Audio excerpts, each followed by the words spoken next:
فرصت‌های باور نکردنی بازار با تخفیف‌ها برای خرید یا اصلاح اقتصادی و تغییر کل روند. سلام، روزتون بخیر باشه. امروز 26 خرداد 1405 ساعت 7:49 است. بریم سراغ بازار داخلی با هم دیگه.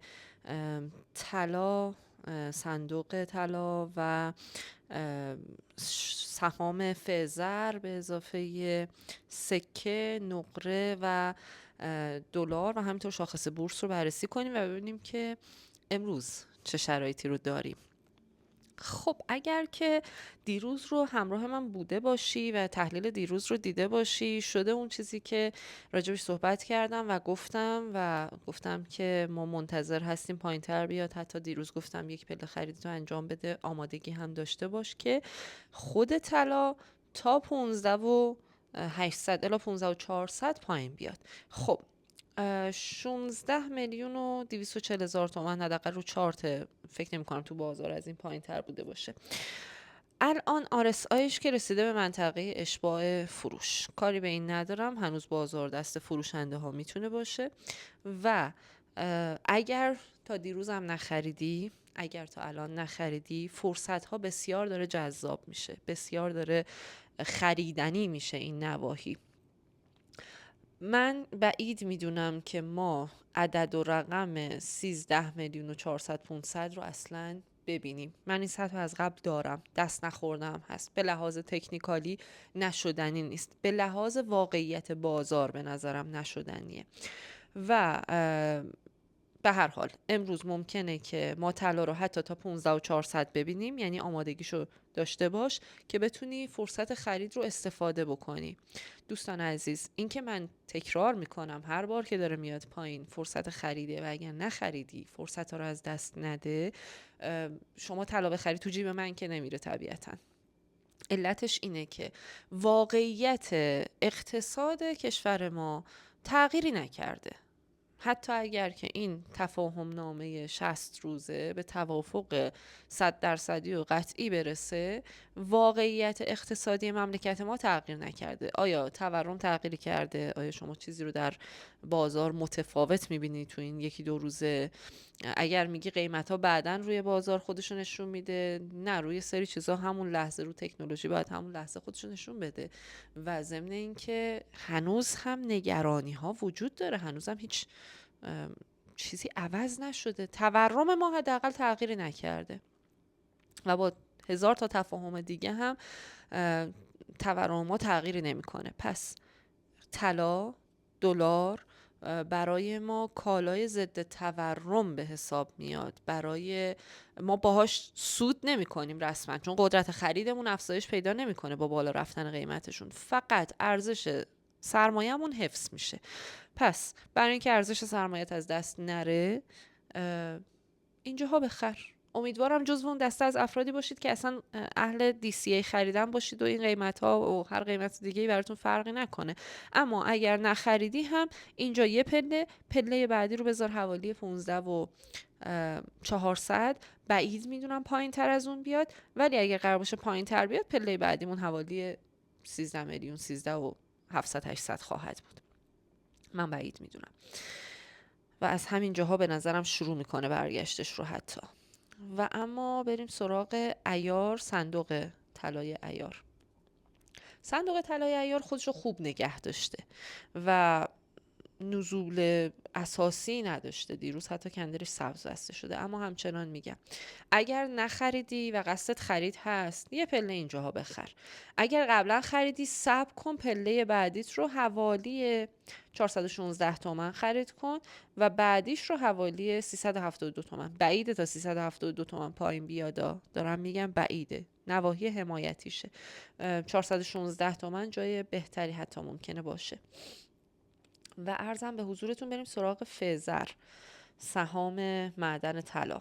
فزر داره همچنان بالا میره، همچنان هم نزدیک ناحیه مقاومتیش هست. این اولین مقاومت جدی میتونه براش به حساب بیاد، پس اینجا حداقل خریدی انجام ندید براش. اصلا دیروزم باز نشده. فکر کنم احتمالاً به خاطر رشد چند وقت گذشتهش سهام رو بستن، احتمالاً چیزی که من دارم میبینم. خب بریم سراغ سکه. خب سکه هم داره میاد پایین، سکه هم رو ناحیه خرید بسیار خوبیه امروز. RSIش هم میگه آقا دیگه اشباع فروش. منظورم این نیست که چون رفته تو اشباع فروش دیگه اصلا نمیفروشن یا مثلا فروش اتفاق نمیفته، پایین نمیاد قیمت. چرا همچنان هم جا داره پایین تر بیاد. دیروز حتی اگه یادتون باشه گفتم تا 148 میلیون تومان هم ممکنه پایین بیاد که من بعید میدونم، ولی یه پله همین جاها، یه پله 156 بعید میدونم به 148 یا حتی پایین ترش که حوالی 142 هست، 142 میلیون هست برسه، ولی اگر رسید واقعا خریدنیه. و اما نقره تو بازار جهانی بهتر از طلا عمل کرده بوده دیروز، ولی خب ما میدونستیم که نقره هم قراره نزول داشته باشه. الان هم همچنان احتمالش هست که کمی پایین تر هم بیاد. نقره همین جاهای پله خرید داره. پله بعدی خرید میتونه حوالی 340 تومن، بعدیش 311-12 تومن خریدتون رو انجام بدید اگر که میخواید روی نقره سرمایه گذاری بکنید، چون ریسکش بیشتر از طلاست. بریم سراغ دلار. خب جالب ترین قسمت ماجرا دلار الان یه گپی رو داشت اینجا پر کرده تا 158 تومن هم اگر بیاد طبیعیه این گپ رو داره پر میکنه. پایین ترش هم نه اینکه غیر طبیعی باشه، این جاهایی که هست از نظر من تقریبا میشه گفت حوالی کف به حساب میاد. اگر بخواد خیلی پایین تر بیاد که من بعید میدونم 144 تومن، یعنی من پایین تر از 144 تومن که اصلا نمیبینمش، تا همین 144 تومن هم نمیبینم. به نظرم همین قیمت ها حالا یه ذره پایین تر حوالی 158 تومن شروع میکنه به حرکت صعودی انجام دادن. تتر رو اگر ببینیم، چون تتر معاملاتش به هر حال 24 ساعته است.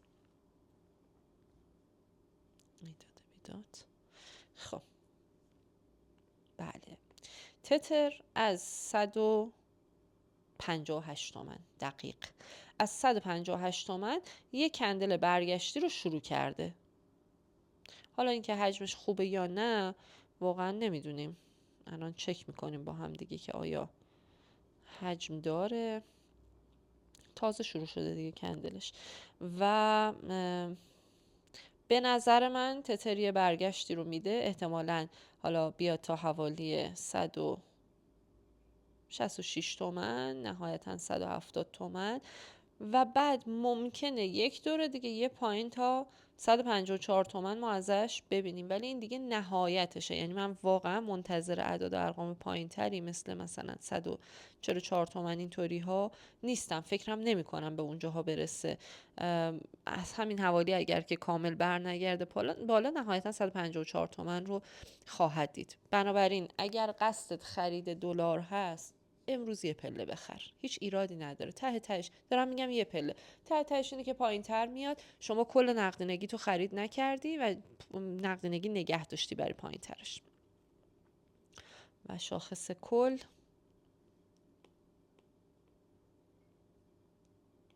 که همونطور که انتظار داشتیم رفته بالاتر، 4,996,490. گفتم تارگت بعدی براش 5,235,931 خواهد بود و از اونجا احتمالاً به سمت پایین حرکت میکنه. یعنی دیگه از اون ناحیه من انتظار دارم که نزولش رو شروع بکنه، ولی به هر حال این جاهایی هم که هست جای پر ریسکیه. شخصا که حاضر نیستم وارد بشم.